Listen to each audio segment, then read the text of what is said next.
Hello, everyone. I'm Dawn Jones, Chief Diversity and Inclusion Officer and Vice President of Social Impact at Intel Corporation. It is a pleasure to be here today. In 2021, we went on a journey with several tech companies to really look at how could we impact D&I work across the industry in a different way. We knew that all of our companies individually were doing something in this space and making strides. We wanted to see if we came together and harnessed the collective impact of multiple companies, what difference could we make in that space?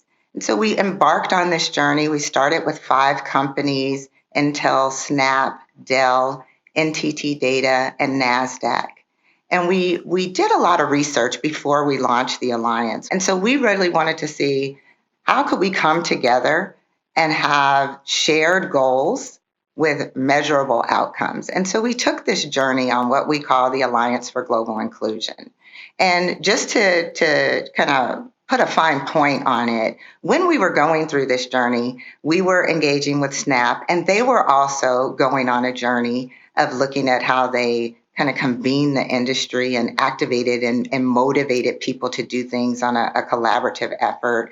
And as we were talking about our bodies of work, we thought there were certainly synergies there that we could continue to collaborate on. So our first collaboration as an alliance was to join onto the ACT report and the Tech Accountability Coalition that is led by Snap, because there was still a lot of things and a lot of opportunities and challenges that we feel can be tackled together.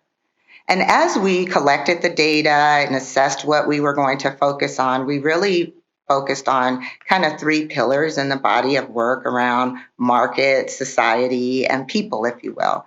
And in those spaces, we looked at leadership representation, we looked at inclusive language, AI for products, and then STEM education and access. And one of the things that we made clear when we were establishing this body of work and this collective was there were kind of 3 things that we needed to have.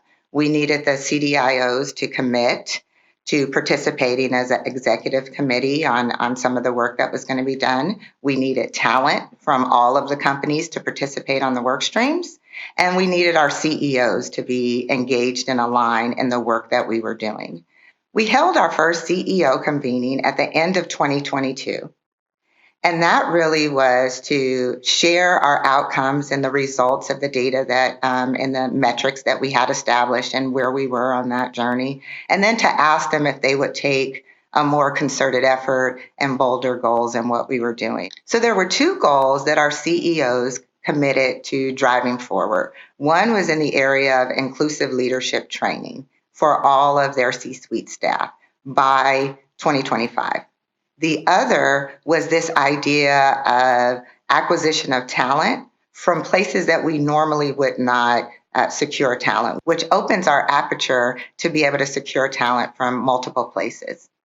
Another aspect of the alliance is really focused on the survey and the index that we have launched, and the index will be launched for the first time this year. We had 2 years of survey data, which helped us to identify goals and opportunities as we look at our next iteration of how we can continue to collaborate in this space. We have to be agile as a group of leaders to make sure that we are creating solutions for where we see the problems are.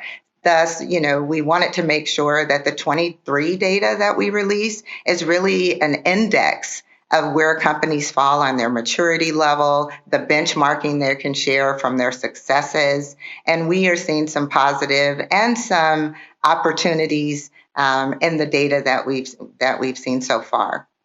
I would leave you with the power of collaboration. I recently heard a quote that said, if you want to go fast, go alone. If you want to go further, go together. And if I would leave you with one thing, I would say, how do you activate on one of those things that you heard today? How do you get excited and a renewed energy? Because there is a lot of work, but there's a lot of opportunity as well. And we want to ensure that as a collective community of D&I and HR and business leaders and experts, we are having an impact on a more representative organization and workplace and a more inclusive organization and workplace. Thank you for your time and enjoy the journey.